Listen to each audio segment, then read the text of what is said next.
তো গল্প শুরু করার আগে আপনাকে বলছি, হ্যাঁ আপনাকেই বলছি, হেডফোনটা তো পরে নিন, না হলে আড্ডার এই মজা পাবেন কিভাবে? পরে নিয়েছেন? তাহলে শুরু করা যাক। Happy listening. তো সামনেই আসছে সেই সময়, যেই সময় ঘাম ঝাড়তে ঝাড়তে স্কুল অফিস যাওয়া, আর স্কুল থেকে বাড়ি ফেরার সময় ঠান্ডা ঠান্ডা আইসক্রিম, আর বাড়ি ফিরে সন্ধেবেলায় তার মধ্যেও মাঝে মাঝে স্বস্তির রেশ দিয়ে যায় কালবৈশাখী। কদিন আগেই যেটা আমরা পেলাম বোনাস হিসাবে, আশা করি এগুলো আরোই পাবো। কিন্তু এই সবের মধ্যেও সব কিছুর কেন্দ্রবিন্দুতে যেটা থাকে সেইটা হচ্ছে গ্রীষ্মকালের আম। হ্যাঁ, সেই আম দিয়ে কখনো হচ্ছে টক চাটনি, বা কখনো রাতের খাবারের সাথে মিষ্টি আমের ফালি। সব কিছুই জড়িয়ে থাকে এই গ্রীষ্মকাল জুড়ে। তো আজ আমাদের আজকের আড্ডায় সেই আগাম ফিলিং একটু হাস্যরসের সাথে দেওয়ার জন্য চলে এসেছি আমরা শিবরাম চক্রবর্তীর লেখা সামার ভ্যাকেশন মামার নিয়ে। তো আর বেশি দেরি না করে চলো শুরু করি।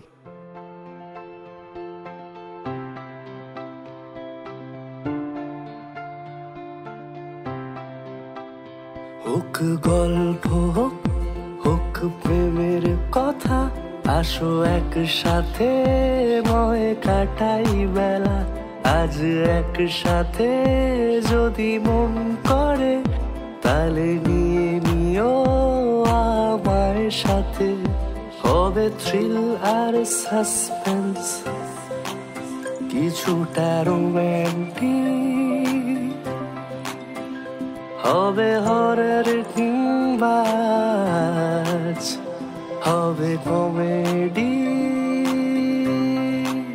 তেপান্তরের আড্ডায় শোনো আজ যেমন চায়।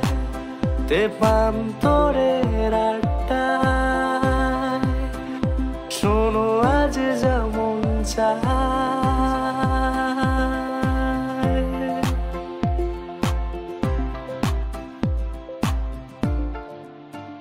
প্রেম, হরর, কমেডি এবং থ্রিল ফিচারিং তেপান্তরের আড্ডা।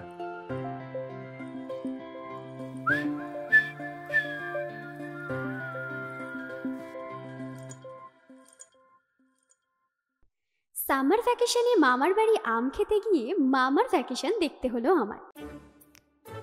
বলবো কি দুঃখের কথা। আর সেই ভ্যাকেশনে আম খাবার পালাটা আমার কাবার হলো। এক পৌষে শীত যায় না ঠিকই, কিন্তু সেই এক সামারেই সামার গেল আমার। মামার বাড়ি গিয়ে সামার ভ্যাকেশনটা কাটাবার মজাটা খতম হয়ে গেল সেই ধাক্কায়। আমার নকুর মামা তখন আমঘাটা না কোথাকার স্টেশন মাস্টার ডাকলেন আমায়। আম খাবি তো এখানে আয়। কি করে যাই মামা, পায়ে ব্যথা যে, জানালাম আমি। আম খাবি তো পায়ের সঙ্গে সম্পর্ক কি? হাত দিয়ে তো আম খাবি, দু হাত দিয়ে চুষে কামড়ে। পা দিয়ে কেউ কেউ আম খায় নাকি আবার? বারে, আম বাগানে মালির পাহারা থাকে না? আম খেতে গেলে তার চোখে পড়লে সে তাড়া করবে না? পায়ে ব্যথা যে, দৌড়ে পালাতে পারবো না।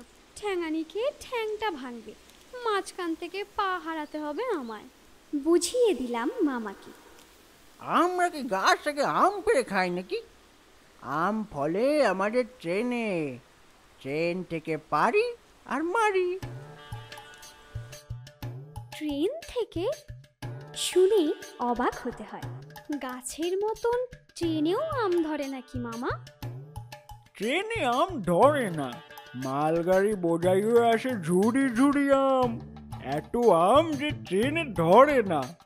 ল্যাংড়া, বম্বে, বেগুনফুলি, গোলাপ ঘাস, হিমসাগর, ফসলি, যত খেতে চাস খাস, যা তোর প্রাণ চায়। বলে কি মামা? আমার মুখে কথা সরে না, জিভে জল আসে। আমরা তো গাড়ি থেকে পারি আর খাই, একটা পয়সাও লাগে না। ঠ্যাঙানিও খেতে হয় না কারোর। শুনেই চলে যাই আমঘাটায় মামার এক কথায়। স্টেশনের কাছেই মামাদের কোয়ার্টার লাইনের ধারে। মামা ঝুড়ি ঝুড়ি আম নিয়ে আসেন। মামা খায়, আমি খাই, নামি নামি দামি দামি আম যত। এক ঝুড়ি আম নিয়ে চলে যাই আমি সেই রেল লাইনের ধারে। উঁচু একটা ঢিবির ওপর একান্তে গিয়ে বসি। একটার পর একটা আম ছাড়াই আর খাই। খেয়ে যাই আমের পর আম সারা দিন। খোসার পাহাড় স্তূপাকার হয়ে জমে জাম হয়ে যায় ঢিবিটার চারপাশ। খোসাগুলোও কিছু পড়ে থাকে না, বুঝলে, তারও খদ্দের আছে। আমার আম খাওয়া চুকিয়ে চলে আসার পরই সে আসে। হেলে দুলে সেখানে এসে হাজির হয় পেল্লাই এক ষাঁড়। কোত্থেকে আসে কে জানে। আমার ষাঁড় ভাগ খেয়ে খতম করার পর সেই ষাঁড়টা আমের অসার অংশে এসে হজম করে। চলতে চলতে একদিন হলো কি, হঠাৎ এক ট্রেন এসে পড়লো আমাদের মাঝখানে।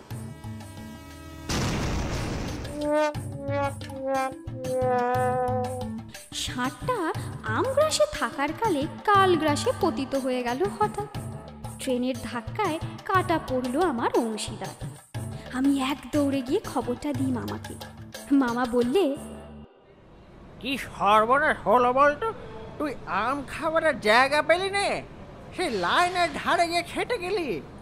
কোথায় বসে খাবো তাহলে? নিরিবিলি জায়গা চাই তো। কাউকে যদি আমার আম বিলিয়ে দিতে না চাই। গাছের ডালে বসে খেতে পারতিস, তাহলেও তো ষাঁড়টা আর তো নাগাল পেত না রে। গাছে তো আর উঠতে যেত না সে। কিন্তু খোসাগুলো ঠিক তার গাল পেত মামা। গাছের ডালে বসে খেলেও খোসা কিছু আটকে থাকতো না গাছে, খসে পড়তো সেই মাটিতেই। আর ষাঁড়টা এসে তখন কি সর্বনাশ হলো এখন দেখ তো। লাশ পড়ে রইলো লাইনের উপর। কে খালাস করবে সে লাশ? গাড়ি যাবে কি করে লাইন দিয়ে? অ্যাক্সিডেন্ট হয়ে যাবে নির্ঘাত। দারুণ ভাবনায় পড়লেন মামা। শেষে বললেন, খবরটা পাঠিয়ে দিই বড় সাহেবকে, তার করে দিয়ে এক্ষুনি রানাঘাটে। তিনি যা করতে বলবেন তাই হবে। কেন? আমি তো ঠ্যাং ধরে টেনে আনতে পারি ষাঁড়টাকে লাইনের থেকে। তাহলেই তো লাইন ক্লিয়ার হয়ে যায়। এর জন্যে আবার সাহেব শুভ ডাকতে হবে কেন? না রে, তা হয় না। রেল লাইন কি আমার বাপের? রেলগাড়ি কি আমার 14 পুরুষের? কার লাইন কে ক্লিয়ার করে? তিনি মাথায় হাত দিয়ে বসে পড়েন। এরকম কোনো দুর্ঘটনা ঘটলে লোক সুপারিনটেন্ডেন্টকে খবর দেওয়া দরকার। তাকে না জানিয়ে কোনো কাজ করা যায় না। এই বলে তিনি টেলিগ্রাফ মেশিনের পাশে গিয়ে বসলেন। টরে টক্কা শুরু করবেন, এমন সময় খটকা লাগলো তার। কি বলা যায় বলতো? কি বলবো টেলিগ্রামে? সোজাসুজি জানিয়ে দাও না খবরটা। পাগল, সোজাসুজি বলা যায় নাকি কখনো? অনেক বোঝাবুঝির ব্যাপার আছে এর ভেতরে। এমনি দিলেই হলো নাকি খবর? খাস বিলেতি সাহেব, খাসা ইংরাজিতে দিতে হবে না। বলিস কি তুই? আমি আমি আবার কি বলবো? তুমিই বলো না কি বলতে চাও। এই তো আমি লিখছি রে। বলে তিনি নিজের মুসাবিদাটা দেখালেন। One cow is run over. বেশ তো হয়েছে মুসাবিদা, অসুবিধাটা কোথায়? আমি জানতে চাই। কাউ হবে না ভুল হবে, এই হচ্ছে কথা।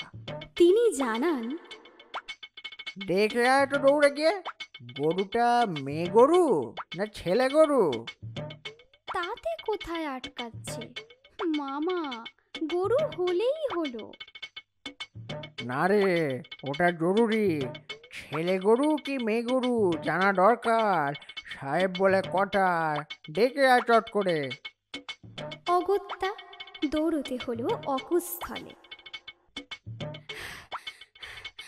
মেয়ে গরু মামা, এসে জানালাম হাঁপাতে হাঁপাতে। ব্যাস, এই তো হয়ে গেল। বলে উল্লসিত হলেন মামা। তারপর লিখলেন, মিসের বুল রান ওভার, অ্যাডভাইস সলিস্টেট। চলে গেল টেলিগ্রাম সারবার্তা নিয়ে রানাঘাট জংশনে মামার তার বার্তা।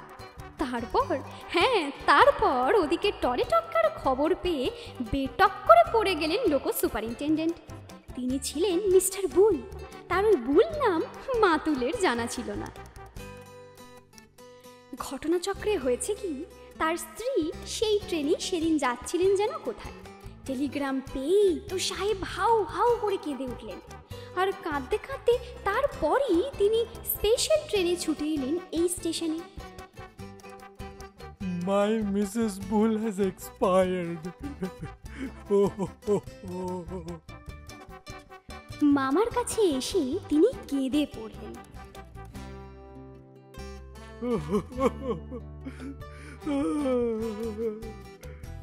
My dear Mrs. Bull. No cry, sir. Not very important matter. সান্ত্বনা দিতে গেলেন মামা, আর আড়ালে ডেকে আমায় জিজ্ঞেস করলেন, 60 ছেলের মায়ের ইংরাজিটা কি হবে রে?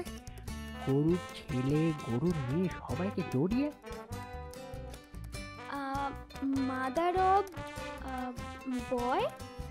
Mother of boy cows and girl cows. How not important? How? হাউমাউ করে শুধলেন সাহেব, আর হাউমাউ করে কাঁদতে লাগলেন। Not very valuable, Mrs. Bull, sir. Not much compensation to be paid to anybody. She is mother of at least 7 boy and girl cows. Gives no milk, I doubt. Mother of 7? So what? ঝাঁঝিয়ে উঠলেন সাহেব। Do you know the value of my Mrs. Bull and her children? মামা তো হতভম্ব। I did not happen to know, sir. Please excuse me. I beg your pardon. Where is my Mrs. Bull? My dear Mrs. Bull. On the line, they are lying. এতক্ষণ বাদে আমিও নিজের বিদ্যে জাহির করার সুযোগ পাই। আমি জানাই, cut into two nice pieces. That is one Mrs Bull is now 2 Mrs bull's.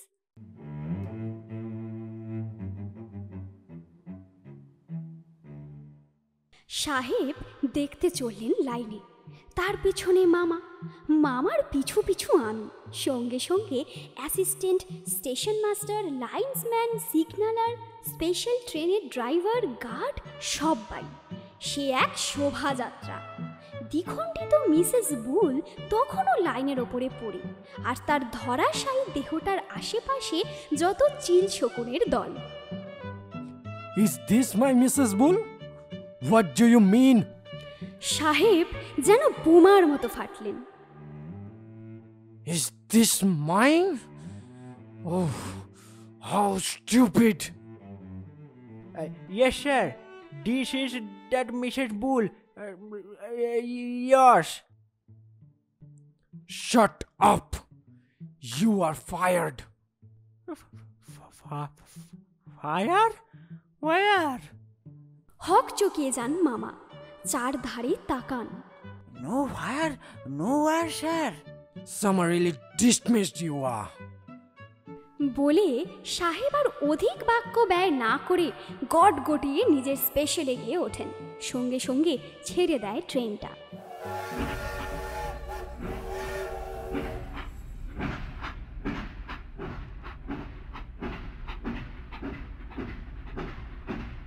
কি বলে গেল রে লাল মুলোটা? জানতে চান মামা? অল্প বিদ্যা ভয়ঙ্কর এই আমার কাছে। সামারিলি ডিসমিসড মানে কিরা? সাহেব বললো বটে, কিন্তু কথাটা কি গ্রামারিলি কারেক্ট? গ্রামাটিক্যাল মিস্টেক হচ্ছে তোমার। গ্রামারের কথায় গোড়াতেই আমার প্রতিবাদ। গ্রামারেলি কি হয়? গ্রামাটিক্যালি বলো। ড্রামাটিক্যালি ঘুরে দাঁড়ান মামা। তোকে বলেছি গ্রামার শেখাতে আসিস না আমাকে, তোর মামাকে। খাপ্পা হয়ে ওঠেন তিনি। সামারিলি যদি হতে পারে গ্রামারেলি হবে না কেন? মানে মোদ্দা কথাটা হচ্ছে তোমার ডিসমিস হয়ে গেল, চাকরি খতম তোমার। সোজা কথায় আমি বোঝাতে চাই। ঢের আগেই টের পেয়েছি, কিন্তু সামারিলি কেন তাই তো আমি জানতে চাইছি রে। সামার মানে গ্রীষ্মকাল, জানো তো মামা। বোঝাতে হয় তখন আমার। আর এই সামারেই তো যত ভ্যাকেশন হয়ে থাকে, স্কুলের কলেজের কত কি হয় না? জানি জানি, যেমনটা তোর এই সামার ভ্যাকেশন হয়েছে। হ্যাঁ, যেমন আমার এই সামার ভ্যাকেশন চলছে এখন, তেমনি তোমারও এবার ভ্যাকেশন হয়ে গেল এই সামারে। আমার আবার ভ্যাকেশন কি? আমরা কি স্কুল মাস্টার নাকি? স্টেশন মাস্টার তো আমি। আমার আবার ভ্যাকেশন ট্যাকেশন হয় নাকি কখনো? আমরা দরকার মতন ছুটি নিয়ে থাকি, ভ্যাকেশন নয়। ভ্যাকেশন মানে তোমার এই স্টেশন আর ওই রেলের কোয়ার্টার, এই সব তোমাকে ভ্যাকেট করতে হবে এবার। ভ্যাকেট হলো গিয়ে ভার্ব, তার মানে হচ্ছে ভ্যাকেট করা। আর ভ্যাকেশন হলো গিয়ে তার থেকে নাউন, বুঝলে তো? মামা বুঝলেন। আর আমারও বোধগম্য হলো যে এই সামারে আমঘাটায় মামার বাড়ি এসে ফি সামারে সামারিলি এই আম খাবার, আমের চোখলা খাবার, খোশ মেজাজে আমের চাকা খেয়ে খোসা ফেলার পালা চিরটা কালের মতোই চুকলো আমার।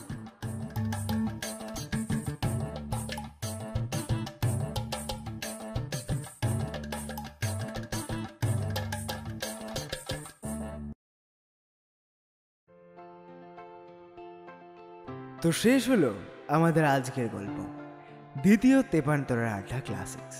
তো কেমন লাগলো বলুন? হেসেছেন? যদি হেসে থাকেন তো কমেন্ট করে জানাবেন, আর লাইক শেয়ার সাবস্ক্রাইব করতে তো ভুলবেনই না।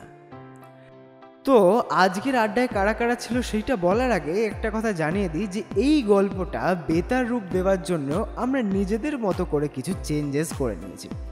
আশা করি সেইটার জন্য গল্পর যে হাস্য রসে কিছু এফেক্ট হয়নি। তো এইটুকুনিতে যদি কোনো ভুল ভ্রান্তি হয়ে থাকে তার জন্য আমরা ক্ষমা প্রার্থী।